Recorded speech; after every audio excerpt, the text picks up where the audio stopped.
Então, dando sequência no nosso treinamento, então nós montamos na última aula a nossa geometria aqui, né? A geometria do nosso edifício. E eu havia dito que a gente consegue fazer algumas modificações nessa geometria, né? Porque nós primeiro montamos aquilo que nós tiramos em DWG. Mas muitas vezes acontece em certas situações que nós temos que acrescentar algo que aconteceu na obra com o arquiteto que fez alguma mudança e que nós temos que mudar no projeto, né? Nesse projeto é tudo facinho, tem pilar em cima de pilar, né? Não tem um beiral aqui na frente. Então nós vamos fazer isso. Nós vamos colocar aqui um beiral aqui na frente, vamos aumentar um pé direito aqui, vamos mudar uns pilares de posição, deixar como uma viga de transição, para ver depois o que acontece na hora do cálculo. E também para mostrar que nós também conseguimos fazer, né? Porque já tive situações onde o cliente pergunta, né, se ele só faz assim, não trabalha em outra posição. O tricalque ele trabalha em qualquer posição. A barra pode estar inclinada, em balanço, viga de transição, de qualquer forma que você necessitar.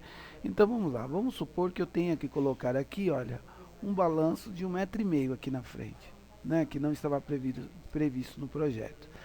Então o que eu faço? Primeiramente eu vou deixar claro esse pavimento aqui, que é o 600, ó, ligado, né? Eu tenho que deixar ele marcado. Eu clico duas vezes, ele fez o círculo, está marcado. Então eu vou fazer o seguinte, eu vou lá em geometria, então é uma operação com barras, né? Então eu posso trabalhar com isso aqui, olha, paralela a espaçamento. Então eu vou lá colocar o meu 150 centímetros, tudo que é valores, ele sempre coloca entre parênteses a unidade. E aí eu clico numa barra aqui, ó. Então como que eu vou fazer? Eu vou clicar nessa barra 61 com o botão da esquerda do mouse. E agora ele me pede para eu marcar para onde eu quero jogar essa barra, né? Para o lado direito ou para o lado esquerdo. No nosso caso, claro, é no lado esquerdo. Então eu clico com o botão da direita no lado esquerdo. Ó, eu vou pôr bem aqui, ó. Você vai ver que ele vai cair lá a 1,5 m, né? Ou 150 centímetros. Pronto. Tá aqui, ó. E agora eu preciso concordar esse pedacinho, né? Então eu posso passar a barra aqui, né? Poderia passar. Ok, mas eu vou usar um outro comando. Geometria, nó, interseção. Então eu clico nessa barra, né, na minha barra e na minha barra 60. Nessa barra e na 63. Ó. Olha lá, interessante. Então eu posso fazer isso. Né? Então eu tenho aqui, ó, e se eu colocar o mouse sobre a barra, na penúltima linha está marcado o espaçamento. Ok. E vamos supor que o nosso pé direito aqui, que é 3 aqui do térreo, que é 3 metros ali, ó, na antepenúltima ali, ó. 3 metros, e tem que ser 4 metros. Né? Então vamos alterar. Né? Então eu vou voltar aqui novamente em isométrico. Estou com todos os pavimentos desativados, não posso esquecer disso. E aí eu dou um clique na tela, seguro o Shift no teclado e giro a rodinha do mouse. Então eu vou deixar ele assim, ó. Então eu tenho que subir 1 metro ou 100 centímetros. Então eu vou lá no comando. Nó. Esse comando que nós já fizemos. Então eu vou colocar aqui o valor 100. Então eu sempre vejo direitinho se eu não estou marcando em outra direção. E desmarco com cópia. Ao fazer isso, o programa vai entender como se fosse um stretch. Então, ó, eu vou clicar aqui fora com o botão, clicando e arrastando com o botão da direita. Ó, vou abrir e vou pegar somente essa parte. Ó. Então, essa parte que eu quero levar para cima. Pronto, ó lá. Sair. Vou jogar novamente no isométrico e vou chegar com o mouse próximo ao mouse, olha lá, a barra 47, olha lá, 4 metros, 400 centímetros. Né? E vamos montar uma outra situação. Então, por exemplo, eu vou lá no... Eu quero esse pórtico aqui, que é o pórtico P2. E vamos supor que eu tenho que deslocar esse pilar 50 centímetros para cá. Né? Como que eu faço para deslocar? É da mesma forma que nós fizemos o offset da marquise, né? Então nós vamos deslocar 50 centímetros. Então, paralela a espaçamento, 50 centímetros, a aceitar. Da mesma forma, ó, eu clico com o botão da esquerda e com o da direita eu marco. Ó, por exemplo, poderia ter uma situação assim, e depois eu venho, geometria ESC duas vezes, barra eliminar. Posso ter isso? Posso, né? É claro que de repente eu preciso ligar o DWG, ó, então ele vai pegar a última, né? Então eu venho aqui, troco para a fachada, que muitas vezes é proposto isso, mas de repente está em desacordo, né, com a arquitetura. Mover desenho, aí eu aproximo, clico com o botão da direita aqui na linha, no final da linha vermelha, e aqui no final, aqui no nó 3, direita. É claro, como eu aumentei o pé direito, mas pelo menos eu sei que não está pegando, ó, os pilares não estão pegando a janela, né? É claro que isso aqui é uma imagem, né? Então por isso que ele está com 3 metros, né? Eu importei mais para a gente ver se ele não ia pegar na janela, né? Então tá ok. E nós iremos calcular dessa forma. Então eu vou desligar o DWG e vou ligar novamente. E agora nós vamos colocar nossas lajes, né? Então eu vou lá separar primeiro o nível 300, né? E vou colocar minha laje aqui nesse espaço, porque aqui vai ser terra, né? Então aqui eu vou colocar.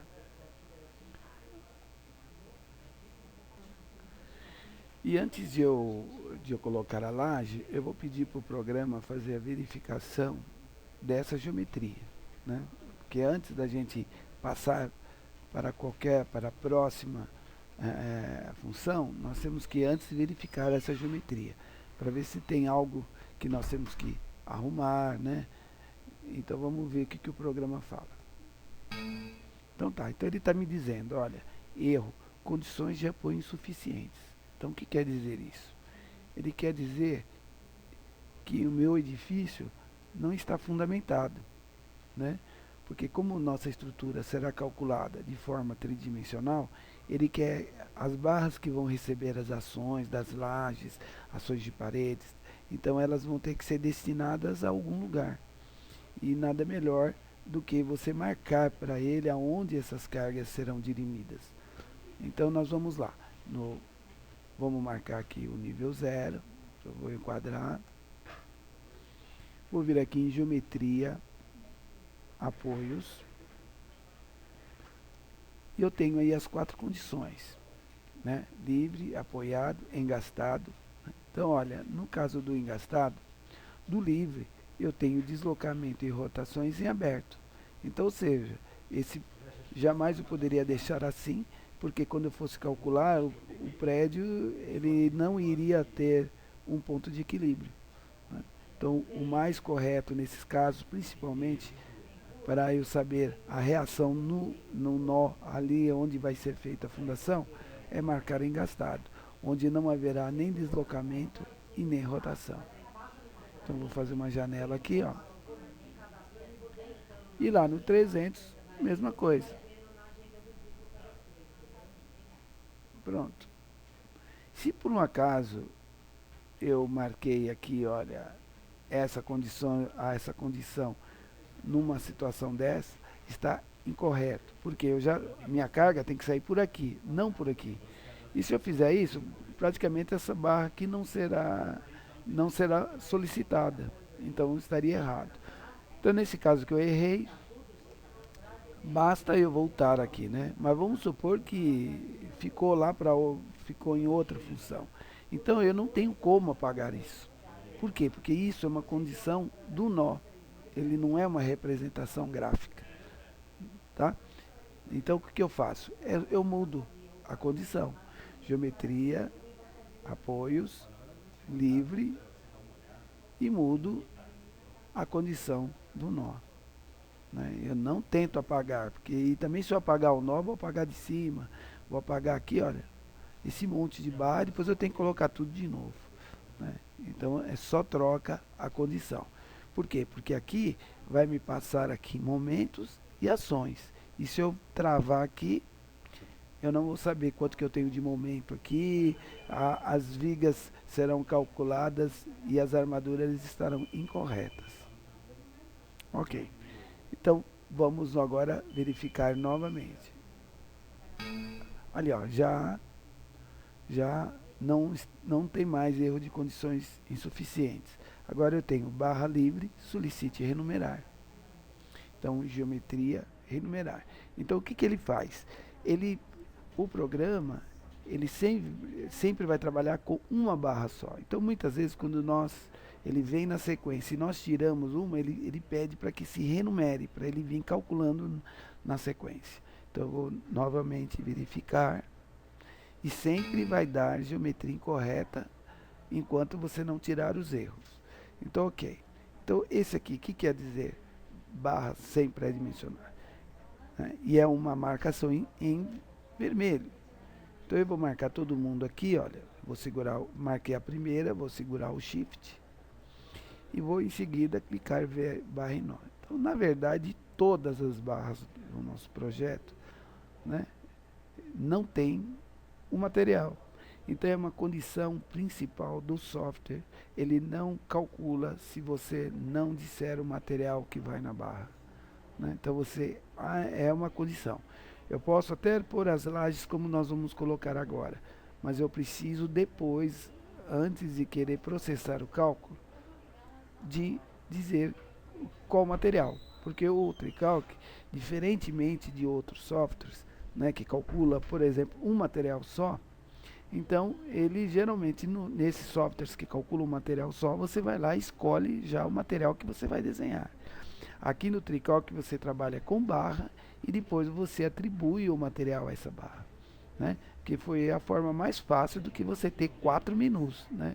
O Tricalc calcula concreto, metálica, madeira e alumínio. Então, se ele tivesse, então ele teria que ter 4 menus para cada material. E como ele trabalha misturado, então eu posso trabalhar aqui com metálica, concreto, madeira e alumínio, tudo junto numa dessas bases, então aí iria ficar mais complexo. Então por esse motivo que eles decidiram fazer dessa forma. Por isso que ele não tem um menu direto com, né, cada menu para cada material. Ele trabalha com barras e depois você vai colocar em seção e dados o material nela. Então vamos lá, vamos colocar a nossa laje. Então vamos lá. Então eu vou lá em geometria, laje direcionais, introduzir. Então vamos lá. Então eu tenho ação superficial. Então ação superficial nesse caso eu vou adotar as sobrecargas apenas. Por quê? Porque como a minha laje é uma laje cadastrada, então ele automaticamente vai buscar o peso próprio dela. Porque quando eu cadastro, quando eu crio uma laje, ou essas que ele já tem aqui, olha, né? Então no teu caso, ele vai estar assim, então eu venho aqui, clico aqui no sinalzinho de mais, incito, e eu tenho algum. Provavelmente você não vai ter essas duas, porque foi eu quem criou aqui, né? Então provavelmente você vai ter esse incito 61, que quer dizer o intereixo da laje com 61 e intereixo, né? Incito quer dizer ela vai ser concretada no local e com intereixo de 7,1. Então aqui em fichas eu tenho o que? Os tipos, né? Então, por exemplo, eu tenho uma com 14 mais 4 com 61 simples. Por quê? Porque eu tenho com vigota dupla. Então, essa situação. Então, eu posso criar aqui quantas eu quiser, né? E aqui no Brasil, claro, eu tenho poucas aqui, né? Então, eu tenho aí H8, H2, as mais usadas, né? As mais usadas. E eu posso escolher dentre essas aqui. Tenho também as vilagens tipo alveolar, no caso aqui são fabricantes também lá da Europa, que tem vários tipos, com várias alturas. Então, de repente, se você precisa calcular com uma laje alveolar, de repente um vão grande, com uma sobrecarga grande, você pode até utilizar um exemplo aqui para as sobrecargas nas vigas. Né? Você pode até adotar aqui um tipo, né? Isso aqui é perfeito, tá? Sem problema algum. Então vamos lá, eu vou pegar aqui aqui a Brasil 48. Então, por exemplo, uma com a altura 8, né? H8. Eu vou colocar aqui L1. E a minha sobrecarga, no caso 100 quilos, seria os revestimentos, né? Embaixo da laje, o piso, contrapiso, de repente alguma impermeabilização. Então 100 quilos está muito bom. E a Q2 seria uma sobrecarga que eu chamo aquelas normativas, né? Então, por exemplo, eu tenho aqui até eu deixei separado aqui uma tabela com os tipos, né? Arquibancada, banco, biblioteca, né? Casa de máquinas, né? Escritório, escola, edifícios residenciais, olha. Então eu tenho os pesos aqui, olha. Então eu posso utilizar isso se eu quiser ou qualquer outra carga que eu queira, né? Não é obrigatório seguir. Então eu vou colocar aqui meus 250 quilos, né? Sempre lembrando que quanto mais carga eu pôr no edifício, mais reações de apoio eu vou ter. Então, como que eu faço? Então, eu vou colocar aqui a minha H8 nesse espaço aqui, ó. Então, eu clico, eu monto um polígono. Deixa eu aproximar mais. Então, eu monto um polígono. Fechei, eu clico ESC e dois nós na direção. Então, eu vou clicar aqui no nó 14 e no nó 15. Depois L2. Vou arrastar, mesma coisa. Então não esqueça de marcar o nível, deixar ele marcado aqui. Ó, terminei ESC e na direção. As lajes nervuradas, maciças, lajes unidirecionais, alveolares, todas. O programa trabalha por área de influência, né? Então eu vou fazer um exemplo aqui, olha. Por exemplo, esse pavimento aqui, eu deixei ele direto, né? Eu deixei ele direto para fazer uma laje com 7 metros, né? E no 1000 aqui, eu fiz assim, eu pus para eu colocar a laje nesse sentido. Então vamos colocar, inserir primeiro aqui essa, então unidirecional, introduzir. Então eu vou pôr L3, eu vou pôr aqui 50 quilos e vou pôr primeiro aqui no meu beiral. Marco o polígono, ESC e dois nós na direção. A L4, né? Essa aqui seria a carga de 250. E eu vou marcar como H8. Veja só. Eu já vou fazer de propósito. Porque na verdade teria que ser uma H16, né?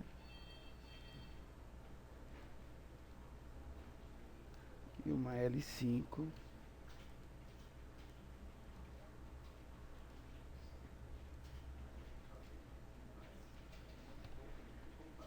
E dois nós na direção. Então vamos lá. Eu vou ligar todo mundo aqui. Então eu posso fazer uma cópia desse pavimento para cima, né? Então vamos lá. Geometria, laje unidirecional, copiar. Então a L4, eu posso fazer a L4 e a L5, copiar para 1000, que é apenas esse pavimento. Olha lá, tá vendo? Ele já colocou. Sair. E aqui no 1000, eu posso trocar a direção. Geometria, laje unidirecional, mudar direção. Aí eu dou um clique na laje e dois nós na direção nova. Ó, tá vendo? Agora, o interessante é que ele trabalha por área de influência. Então, ou seja, vai pegar metade para a direita, ou essa aqui, ó, metade para a esquerda e aqui direita. Então eu não preciso me preocupar, tá? Ele vai fazer isso automaticamente. E aqui em cima eu posso copiar essa laje L5 aqui, ó, copiar do 1000, né? É L5 para o 1300, copiar. Olha lá, vou separar o 1300 e vou inserir a última laje.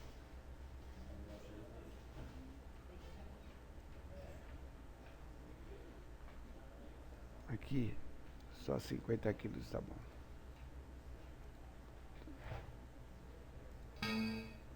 Ele deu esse erro porque eu estou com o mesmo nome, ó. Então eu vou pôr L6.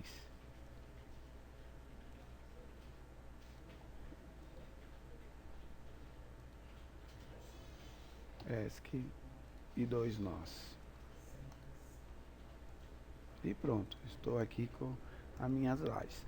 E agora eu posso ter posto um tipo só e em seguida eu posso trocar aqui, ó, como no caso aqui eu posso modificar, olha, no caso essa L4 aqui, ó, modificar para uma laje H16 de repente. Ó, tá vendo a marcação que ele já fez. E assim por diante, eu posso ir alterando da forma que eu quiser. Então nós somos já então com a nossa segunda aula concluída.